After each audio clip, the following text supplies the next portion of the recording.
വയനാട് ദുരന്തം ദേശീയ ദുരന്തമായി പ്രഖ്യാപിക്കണമെന്ന ആവശ്യം ശക്തമാകുന്നു. LDF, UDF എംപിമാർ ഇതിനോടകം ഈ ആവശ്യം ഉന്നയിച്ച് രംഗത്ത് വന്നിട്ടുണ്ട്.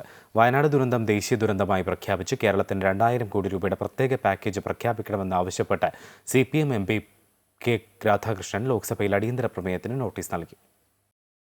ഇരുസഭകളിലെയും കേരളത്തിൽ നിന്നുള്ള എംപിമാർ വയനാട് ദുരന്തം ചർച്ച ചെയ്യണമെന്ന നിലപാടാണ് സ്വീകരിച്ചത്. വയനാട്ടിലുണ്ടായ ഉരുൾപൊട്ടലിൽ നൂറുകണക്കിന് ആളുകളുടെ ജീവൻ നഷ്ടപ്പെടുകയും സ്വത്തുനാശം ഉണ്ടായതിനെ തുടർന്ന് പ്രത്യേക ധനസഹായ പാക്കേജ് പ്രഖ്യാപിക്കണമെന്ന കേന്ദ്ര സർക്കാരിനോട് ആവശ്യപ്പെട്ട് ഹൈബി ഈഡൻ MP ലോക്സഭയിൽ അടിയന്തര പ്രമേയ നോട്ടീസ് നൽകി.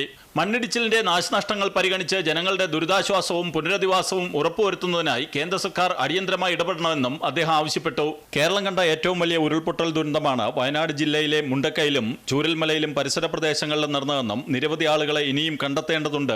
അതിനാൽ ദുരന്തത്തിന്റെ വ്യാപ്തി കണക്കിലെടുത്ത് ഇതിനെ ദേശീയ ദുരന്തമായി പ്രഖ്യാപിക്കണമെന്നും വിഷയം സഭാ നടപടികൾ നിർത്തിവെച്ച് ചർച്ച ചെയ്യണമെന്നും ആവശ്യപ്പെട്ട് ബെന്നി ബെഹനാൻ MPയും ലോക്സഭയിൽ അടിയന്തര പ്രമേയ നോട്ടീസ് നൽകി.